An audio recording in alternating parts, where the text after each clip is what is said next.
Hello from the Music Interview Corner.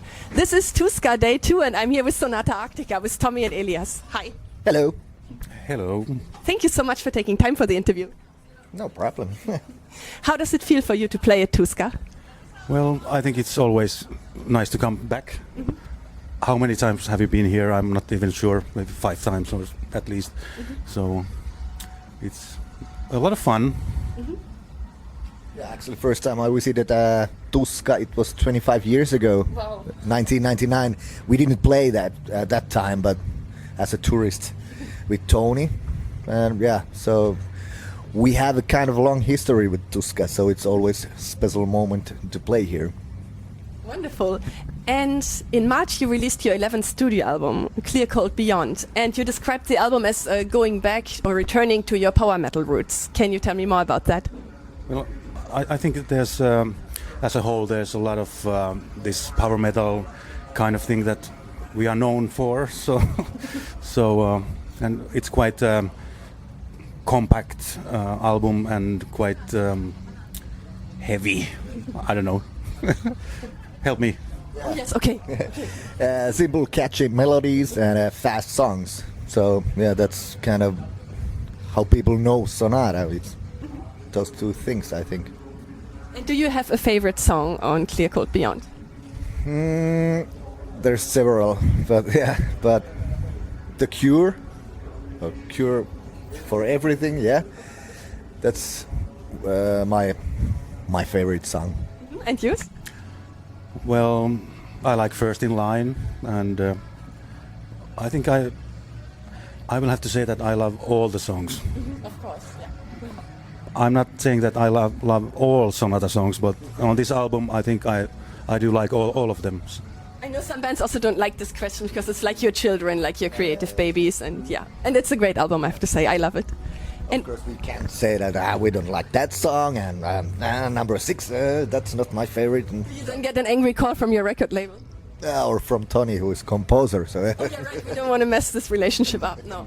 One of my favorite songs is California, because I've lived in California. Oh. Yeah, and you also have an amazing music video for California. And in this video, it's a very special video because it has a special concept, more like a documentary, and you're giving your fans some intimate insights in your tour life. Why did you choose to make the video like this? Well, actually, record label asked to make 2 videos. And the first one was a Dark Empath. And that was like more like a movie video. And I don't know who had that idea that let's make it a totally different second video, and yeah, I think it's cool. Yeah. I like it a lot. Yeah. You want to add anything? No. Well, I like the video too, and it's we noticed that people like to watch it too, and because it's showing us, a little bit like the road life. We are fooling around or something like that. So people like to watch that. Oh yeah, and that's actually, I don't know if you remember that, but we had an interview 10 years ago at Kiven Lahtirok when my Finnish was still really bad, and we did it in Finnish. Back then, no problem. No, it was fun. I remember it was a lot of fun. And I asked you that question because it's my favorite question. What's the craziest thing you've ever done on tour? Now 10 years have passed, so I bet a lot has happened in the meantime. So I want to ask again, what's the craziest thing you guys have ever done on tour in the last 10 years? I don't remember. So. That's a really good answer because his wife is sitting next to us. So yeah. Nice to meet you. She looks very nice, I think. No. There's nothing really crazy what we have done. Of course, it's kind of summer vacation every time when we are on tour. So things happens, but nothing really crazy things. I think we are kind of boring in that way, No, just an innocent power metal band. Yes, from Lapland. Okay, yeah, I know. From Kimi, yeah. Do you want to add anything? No, thank you. I remember 10 years ago, Tony told me something about he got taped into his bunk by someone. Oh, he taped someone into the bunk. Now I have to check, I don't remember. But someone was taped into the bunk. Yeah, I believe it was Ahti. Oh, yeah. Former front of house guy. Sure. We did it together. I remember that. Nice. Yeah. And what do you love most about touring and other things that you hate about touring? Being on the road and being on the road. Oh, that's a very good answer. Really good. Yeah, the funny thing is that you will see really, really great places, great people, great countries, you know. And but the maybe the boring side of the touring is that there's a lot of waiting and waiting and waiting, and then we have like 90 minutes, and then we are going back to the bus and waiting. It's a bit like film shoots. It's the same actors have one scene and they wait all day for it. And speaking of touring, you're right now on a big festival tour. You play here today and then you will still play at Q-Stock in Finland and, for example, in Wacken in Germany. And I think in October and September you're going on a European tour, and in November you're touring in Mexico, and in January you will play 70,000 tons of metal. And my question is, how do you manage to have enough energy for this intense touring? I think the last 6 months it's been kind of a really, really easygoing schedule for us. So we are full of energy. So yeah, it will be great. Yeah, I think, and I think we have to sleep a lot and load our batteries and.